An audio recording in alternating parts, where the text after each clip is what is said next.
ટાટા મોટર્સના નામ સાથે ભરોસો શબ્દ જોડાયેલો હોય છે, પરંતુ દક્ષિણ ગુજરાતના વ્યારા પંથકમાં એક આદિવાસી ગ્રાહક માટે આ ભરોસો હવે મોટી આફત બની ગયો છે।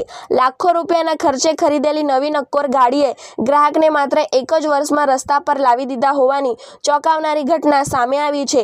વારંવાર રિપેરિંગ કામ અને કંપનીના નબળા પ્રતિસાદથી કંટાળીને અંતે પીડિત યુવાને ટાટા મોટર્સના શોરૂમ પર પોસ્ટરો સાથે વિરોધ પ્રદર્શન કર્યો હતો। કૌશલ ગામિત નામના આદિવાસી યુવાને ટાટા અલ્ટ્રોસ ફેમિલી કાર ખરીદી હતી। હજુ તો ગાડી લીધાને એક વર્ષ પણ પૂર્ણ થયું નથી, ત્યાં જ ગાડીમાં ખામીઓનો પહાડ સર્જાયો છે। શરૂઆતમાં ગાડી ઓઇલ ખાવા લાગતા વ્યારા સ્થિત શોરૂમનું તેનું એન્જિન બ્લોક બદલવા જેવું મોટું કામ કરાવવું પડ્યું હતું। આટલું મોટું રિપેરિંગ થયા પછી પણ ગ્રાહકની મુસીબતોનો અંત આવ્યો ન હતો। એન્જિન રિપેર થયાના ગણતરીના દિવસોમાં જ સેન્સરની સમસ્યા સર્જાતા ગાડી રસ્તામાં જ ખોટકાઈ ગઈ હતી, જેના કારણે લાખો રૂપિયાની ગાડીને ટોઈંગ કરીને શોરૂમ સુધી લઈ જવાની નોબત આવી હતી। હાલત એ છે કે ફરીથી રિપેરિંગ બાદ ગાડી અત્યારે ફરી ઓઇલ ખાવા માંડી છે, જે સ્પષ્ટપણે મેન્યુફેક્ચરિંગ ખામી હોવાનું દર્શાવે છે। પોતાની મહેનતની કમાણી એળે જતી જોઈ ગ્રાહક કૌશલ ગામિતનો સંયમ ખૂટ્યો હતો। તેમણે શોરૂમની બહાર પ્લેકાર્ડ્સ અને પોસ્ટરો સાથે અનોખો વિરોધ નોંધાવ્યો હતો। તેમણે પોસ્ટર પર લખેલા શબ્દોએ સૌનું ધ્યાન ખેંચ્યું હતું। પોસ્ટર પર લખ્યું હતું કે આદિવાસી વિસ્તારમાં આવી ગાડીઓ વેચીને લોકોને છેતરવાનું બંધ કરો। આ ઘટના બાદ વ્યારા ટાટા મોટર્સની શોરૂમની કાર્યપ્રણાલી અને ગાડીઓની ગુણવત્તા પર અનેક સવાલો ઊભા થયા છે। શું આદિવાસી વિસ્તારના ભોળા ગ્રાહકોને ગુણવત્તા વગરની ગાડીઓ પધરાવી દેવામાં આવે છે કે કેમ? એક વર્ષમાં ત્રણ વાર એન્જિનનું કામ નીકળે તો કેટલું યોગ્ય? ગ્રાહકને જે આર્થિક નુકસાન અને માનસિક ત્રાસ વેઠવો પડ્યો છે, તેનું વળતર કોણ આપશે? હાલ તો આ વિવાદ સોશિયલ મીડિયામાં ખૂબ વાયરલ થઈ રહ્યો છે। મારું નામ કૌશલ ગામિત છે। મેં આ જે શોરૂમ દેખાય છે અહીંયાથી 7 માર્ચ 2024ના દિવસે અહીંયાથી મેં ગાડી લીધી હતી।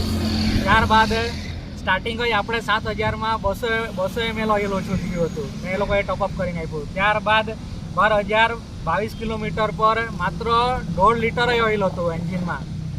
ત્યારબાદ 25299 પર પાછું ઓછું થયું અને એ સમયે એ લોકોએ મને એન્જિનનો હાફ બ્લોક નાખી આપ્યો ને તે છતાં પણ હજુ બી પ્રોબ્લેમ એ ચાલુ જ છે। તે પછી આપણે 57606 કિલોમીટર પર પાછો આ ઓઇલ ખાવાનો પ્રોબ્લેમ આવ્યો અને એ લોકોએ મને કીધું કે 60000 પર તમારી મેજર સર્વિસ આવે છે તો તમે એમાં સર્વિસ કરાવી લો, એટલે પછી તમારું નહીં આવશે।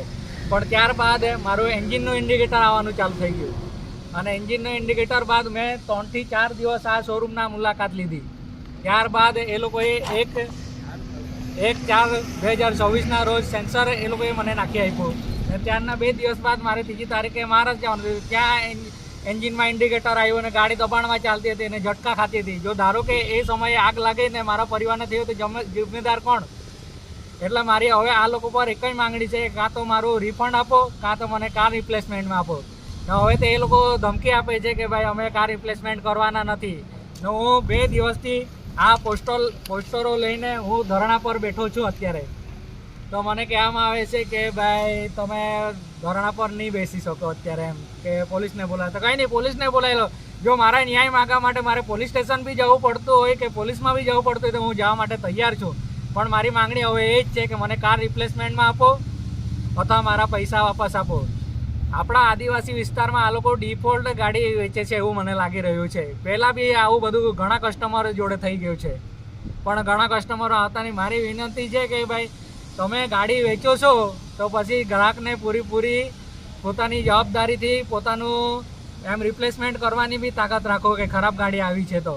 કારણ કે મને તો એવું લાગી રહ્યું છે કે આ લોકોએ મને વાપરેલી ગાડી જે એ લોકો જે કસ્ટમરને પહેલાં ફરવા આપે છે આપણે ડ્રાઇવિંગ ટેસ્ટ માટે, તેવી ગાડી પકડાય એવું બી મને લાગી રહ્યું છે આ લોકો પાસે।